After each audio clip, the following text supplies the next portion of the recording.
This is Dharmendra Singh from English Probe. In this video, I am going to help you out to prepare the lesson, the proposal. This is a very important lesson for boards, and I hope you all must have been waiting for such videos on YouTube. So I am ready today with this lesson, the proposal, which has been written by a Russian writer, Anton Chekhov. So let us start with some important points of the lesson, the proposal. So first of all, let us talk about the characters of the lesson. In this lesson, you will find three main characters, which are Stepan Stepanovich Shubkov. He is the landowner, and next to it you will find Natalia Stepanovna. She is daughter of Shubkov. And then very important part of the lesson, Ivan Vasilievich Lomov, who is Shubkov's neighbor, a large and hearty but very suspicious landowners. So let us talk more about the lesson. So in this lesson, in this play, you will find some important thing, that the play, it was originally titled as A Marriage Proposal. So this was the original title for the lesson, A Marriage Proposal, but in this lesson has been written or titled as Proposal only. And next to it, you must know about the lesson. The play displays how the rich want to marry their children into another wealthy families with the aim of enhancing their wealth. That is the main prospect of the rich people nowadays you can see in our society. Next to it, if we talk about the characters, so the characters are quarrelsome in the story, and they are often end up fighting over trivial matters. So very small things they find for fighting. There is not much, means they could have avoided their fighting, but very small things let them get into fighting together, and still they remember the marriage proposal, which will bestow monetary gain and finalize the wedding amidst the fighting. So this is all about the play. Now let us talk about important questions which you must know about, because lesson, you all must have read the lesson. Now you will be preparing for your boards. So all the questions which I find are important for your boards, so I have listed them in this video for your betterment. Let us see. The first question could be like this: how does Lomov come to Shubkov's house? What does he come for? How is he received? Means जब Lomov Chubukov के घर आता है, कैसे आता है? Means you have to talk about his dressing sense. उसके बाद what does he come for, उसका पर्पस क्या है वहाँ आने का, and how is he received, जब वो वहाँ आता है तो वहाँ पर उसका स्वागत कैसे किया जाता है. So let us see how can you answer this question. So to answer this question, you must write Lomov comes to Shubkov's house in the evening dress. जैसा कि आप लोगों ने इस लेसन में पढ़ा हुआ है, he was wearing the evening dress. Evening dress means any kind of dress which is worn by the people for any evening festival. With gloves on, not only evening dress, he also was on with, he had put on gloves too. Next question, what does he come for? So he comes to propose his daughter Natalia for marriage. Whose daughter is it? It is Shubkov's daughter. So he comes to propose his daughter Natalia for marriage, and he is received. How was he received? So he is received with all the respect by Shubkov, as you must have read in the lesson. So this is how you can answer this question. Now let's talk about the next question. The next question could be like this: what happens to Lomov when he is excited? मतलब जब Lomov excited होता है तो उसके साथ क्या होता है, वो कैसा फील करता है. हमें इस क्वेश्चन का आंसर देने के लिए कुछ चीज़ें बतानी, जैसे कि हम लोगों ने स्टोरी में पढ़ रखा है, तो उन स्टोरी के अकॉर्डिंग जब लोमोव काफ़ी एक्साइटेड हो जाता है तो उसके साथ अजीब अजीब घटनाएं घटती हैं। वो कौन सी घटनाएं हैं तो वो हम लोगों को यहाँ पर शेयर करनी है। So we can answer this question like this. When Lomov is excited, his heartbeat increases. Heartbeat increases, that is a term has been used in book in the lesson, that is palpitation. So his heartbeat increases, lips start trembling and he feels a twitch in his right eyebrow. मतलब उसकी जो right eyebrow है उसमें twitching feel होती है, मतलब उसमें कुछ हलचल जैसी उसको महसूस होती है। ये कब होता है? जब वो excited होता है। When he goes to sleep in such a state, और जब इसी कंडीशन में, इसी स्टेट में वो जब सोने की कोशिश करता है, what happens to him? He feels a pull in him from his left side and he jumps like a lunatic. मतलब उसको किसी भी तरीके से, हर तरीके से बेचैनी ही बेचैनी महसूस होती है जब वो एक्साइटेड होता है। सो कौन कौन सी बेचैनियाँ हैं? सो when he is excited, his heartbeat increases. Next to it, his lips start trembling. Another thing is he feels a twitch in his right eyebrow. And then when he tries to sleep in such a state, what happens? He feels a pull from his left side, and when he feels a pull from his left side, he jumps like a lunatic. This question can be answered like this. And next to it, आपने देखा होगा कि Natalia के साथ Lomov की हल्की फुल्की quarrelling होती है। वो क्वेरलिंग होती है ऑक्सन मीडोज़ को लेकर के।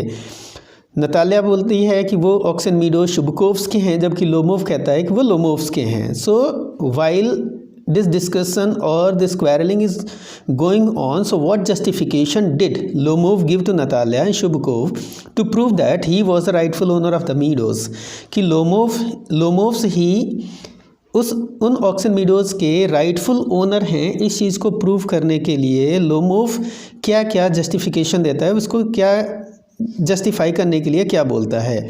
सो इसका आंसर देने के लिए we have some proof, like Lomov told Natalia and Chubukov that his aunt's grandmother had given the meadows for the temporary use and free use to Chubukov's grandfather's peasants. मतलब Lomov Natalia और Chubukov को ये बताता है कि उसकी aunt के grand mother ने उसके फादर के ग्रैंडफादर को या शुबकोव्स के ग्रैंडफादर के पेजेंट्स को वो ऑक्सन मीडोज टेम्परेरी और फ्री यूज़ के लिए दिए हुए थे, जो कि साइन है कि परमानेंट यूज़ के लिए नहीं दिए थे। तो मतलब अभी तक उनका ओनरशिप, उनका राइट उस ऑक्सन मीडोज से अभी तक ख़त्म नहीं हुआ है। So he claims to be the rightful owner of the oxen meadows. So this is a proof, this is a justification that Lomov gives to Natalia to prove that he was the rightful owner of oxen meadows, or Lomovs were the rightful owner of the oxen meadows. So you can answer this question like this. Next to it, if we talk about another question, so when he justifies it, still you have found that Natalia was not convinced. She didn't agree with that justification. So how can you say that Natalia was not convinced that oxen meadows were owned by the Lomovs? कैसे हम कह सकते हैं कि oxen meadows लोमोव्स के नहीं थे? ये नतालिया कैसे मतलब जो है कन्विंस नहीं होती है? मींस उसके पास भी कुछ अपने लॉजिक्स होंगे जिसको लेकर के वो कन्विंस नहीं होती होगी। So what are the logics that prove that Natalia was not convinced about the justification given by Lomov? So how can you answer? Let us see. Natalia was not convinced that oxen meadows were owned by the Lomovs, as she believed that they here refers to Shubkovs, that they owned the oxen meadows for nearly 300 years. Means ये oxen meadows जो है वो Chubukov's oxen meadows का use लगभग 300 years से करते आ रहे हैं।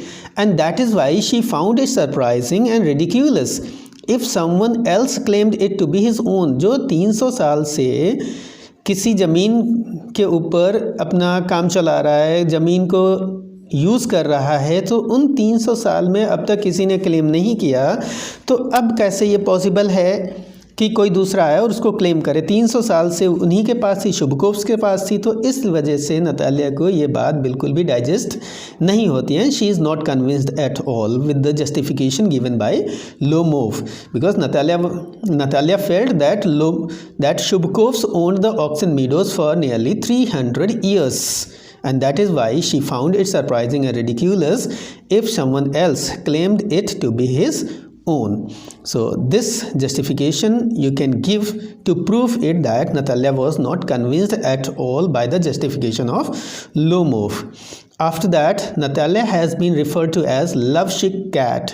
In the lesson, if you have read it very carefully, you must have found that Natalia has been referred to as lovesick cat. Why is Natalia so anxious to marry Lomov? उसको lovesick cat क्यों कहा गया है? क्योंकि वो बहुत ही ज़्यादा बेचैन है शादी करने के लिए लोमोव से। और इसी वजह से उसको लवसिक कैट कहा गया है। यहाँ पर एक और क्वेश्चन का आंसर मिल जाता है कि नतालिया को लवसिक कैट क्यों कहा गया है, because she is very anxious to marry Lomov. So why is she so anxious to marry Lomov? इसका आंसर देने के लिए what can we do? We can write it like this: Natalia is an ugly middle aged women. Although this word ugly has not been used in that lesson, but it has been used not so beautiful, कि वो इतनी beautiful भी नहीं है, मतलब अगली ही है, बदसूरत है. So Natalia is an ugly. Second is middle aged women, age भी काफ़ी हो चुकी है. She knows that only a fool like Lomov can marry her, because Lomov की भी एज काफ़ी ज़्यादा हो चुकी है और वो भी जो है उससे शादी करना चाहता है. बहुत ही मतलब उसकी दिली इच्छा है कि वो नतालिया के साथ शादी कर ले, वो भी बहुत ही ज़्यादा विलिंग है शादी करने के लिए. So she found that Lomov is like a fool who can marry her. So as soon as she knows that Lomov had come to propose her for marriage, she starts crying and forces her father to bring Lomov back. Finally आपने देखा होगा कि Lomov को वापस बुलाती है और उसके बाद फिर से उसको जो है उसका झगड़ा शुरू हो जाता है, फिर से एक बहुत छोटी सी चीज़ को लेकर के, जो कि था डॉग्स की ब्रीड. कौन सी डॉग की ब्रीड जो है अच्छी है, लोमोव के पास जो डॉग है वो, या फिर नतालिया यानी शुबकोव्स के पास जो डॉग है वो. इसको लेकर के फिर से झगड़ा हो जाता है. लेकिन उससे पहले she asked her father to bring Lomov back so that she could marry him. So this is how Natalia is very anxious to marry Lomov, and that is how she has been referred to as lovesick cat. So let us talk about the next question. What is the cause of the second quarrel between Natalia and Lomov? अभी हमने discuss किया, जब Lomov को दोबारा बुलाया जाता है फिर से उनका झगड़ा शुरू हो जाता है. So what is the second quarrel between Natalia and Lomov? So dog को लेकर के होता है. So when Lomov starts praising the qualities of his dog Guess, जो लोमोव के पास डॉग है उसकी जो स्पीसीज़ है उसको हम गेस कहते हैं. तो जो उसके पास डॉग है गेस, उसकी क्वालिटीज़ को लेकर के वो बहुत ही तारीफ़ करता है. And Natalia feels that he is underestimating her dog Squeezer, जबकि नतालिया को ये फील होता है कि उसके पास जो डॉग है, जो स्क्वीज़र है, उसको अंडरस्टिमेट कर रहा है, मतलब गेस को ज़्यादा बेटर प्रूव कर रहा है, स्क्वीज़र को वहाँ पर छोटा दिखाया जा रहा है क्वालिटीज़ में. She takes pride in her dog and feels that her dog is much better than Lomov's dog. So both of them praise the qualities of their dogs and once again start quarrelling on this topic. Dog के topic को लेकर के, उनकी qualities और दोनों में better कौन है, इस चीज़ को लेकर के दोबारा से फिर से झगड़ा स्टार्ट हो जाता है दोनों के बीच में. So this is how, this is the second quarrel, this is the second time when they start quarrelling over such a trivial matter of dog and qualities of dog. Next to it, if you talk about the play, the proposal is a humorous play, बहुत ही funny play है. So describe the incident that make it humorous. ये funny कैसे है, इतना झगड़ा होता है फिर भी होता है, फिर भी हम लोग इसको पाते हैं कि जो ये प्रपोजल जो चैप्टर लिखा गया है ये बहुत ही फ़नी है, ह्यूमरस है, मज़ा आता है इसको पढ़ने के बाद में. So what are the incidents that make it humorous? कौन कौन सी ऐसे इंसिडेंट हैं, घटनाएं हैं जिसकी वजह से ये प्ले फ़नी हो जाता है, ह्यूमरस बन जाता है. So let us discuss it in some about 100 to 120 words. Long answer में इसका आंसर जो है आप लिख सकते हैं। अगर चाहें तो इसको शॉर्ट में भी लिख सकते हैं, जो इंपॉर्टेंट चीज़ें हैं सिर्फ उन्हीं को इंक्लूड करें। लेकिन अगर लॉन्ग में इसको लिखना पड़ गया 100 to 120 words, so how will you cover it? So let us see how to write it. The proposal is certainly humorous play. Of course लगता है, क्योंकि हम लोगों ने जब इसको पढ़ा है बहुत ही एंजॉय किया हुआ है कि ऐसी ऐसी घटनाएँ होती हैं, ऐसी ऐसी छोटी छोटी बातों पर हंसी आ जाती है। So the entry of Lomov is in a formal dress, and the way Shubukov greets him by calling him darling, my treasure or my beauty makes one laugh. ऐसे ऐसे वर्ड्स यूज़ करता है, ऐसे ऐसे कॉम्प्लीमेंट्स देता है शुभकोव Lomov को, जैसे कि my darling, my treasure, my beauty. So ये ही सबसे पहले जो है हमें जो है हंसने पे मजबूर कर देते हैं। शुरुआत यहीं से हो जाती है कि हमें हंसी आने लगती है। The marriage proposal is suppose to be romantic, क्योंकि मैरिज प्रपोजल है तो थोड़ा रोमांटिक होना चाहिए था। But in the play, when Natalia and Lomov involve themselves in arguments over petty issues like ownership of oxen meadows and superiority of dogs, turns to be humorous. लेकिन जहाँ पर romantic हम लोग उम्मीद करते हैं कुछ रोमांस देखने को मिलेगा जब प्रपोज करेगा वो नतालिया को, बट प्रपोज वहाँ पर रोमांटिक होने के बजाय दोनों छोटी छोटी बातों को लेकर के, ओनरशिप ऑक्सन मीडोज़ की या डॉग्स की क्वालिटीज़ को लेकर के छोटी छोटी बातों पे वो झगड़ा शुरू कर देते हैं। So this makes us laugh once again, क्योंकि इतनी छोटी बातों पे झगड़ा नहीं हो सकता है when it is a matter of very important matter of proposal for the marriage. So next to it, the critical terms that the characters use for each other, like a scarecrow, turnip ghost, blind hen, stuffed sausage, etc., forces one to laugh. Once again फिर एक दूसरे को मतलब जो बड़े critical terms use करते हैं, scarecrow कह के बुलाते हैं, टर्निप गोस्ट कह के बुलाते हैं, ब्लाइंड हैन कह देते हैं, देन स्टफ सॉसेज भी बोल देते हैं। तो ये सारी चीज़ें एक बार फिर हम लोगों को ऐसा लगता है कि ये मतलब जो है ह्यूमरस मतलब जो है प्ले होता जा रहा है, हमें जो है इस पर एंजॉय कर रहे हैं हम इस चीज़ को। The hysterical behaviour of Natalia when she comes to know about the proposal and the wailing of father and daughter when they think that Lomov is dead create immense humour in the play. Last में एक ऐसा scene आता है जहाँ पर Lomov बिल्कुल इस condition में आ जाता है कि जैसे कि वो डेड हो गया है, पानी आनी मंगा के उसको चेहरे पे स्प्रिंकल किया जाता है। सो वहाँ पर दोनों रोना शुरू हो जाते हैं और एक दूसरे को ब्लेम करना शुरू कर देते हैं। स्पेशली जो नतालिया है वो अपने फादर को ब्लेम करना शुरू कर देती है। तो ये सारी चीज़ें जो है इस प्ले को काफ़ी ह्यूमरस बना देते हैं। Finally the way Natalia puts her hand into Lomov's under continuous arguments indicating acceptance of the proposal is really humerus.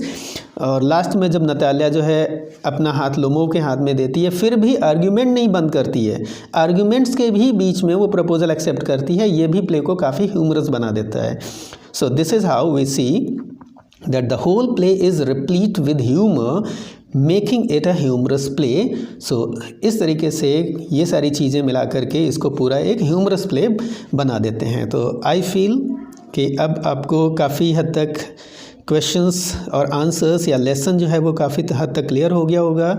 So thank you very much, have a good time everyone. और इसी तरीके के आपके videos मैं promise करता हूँ फिर continue करूँगा बनाने के लिए, जिससे कि आपको in future for boards help हो सके and you may score very good marks. I hope you must have understood very well. और finally the request is to you, just hit the button of subscription, subscribe it, then like the video if you find it is fruitful to you, and just share it with your friends so that they may be benefited with it. Thank you very much.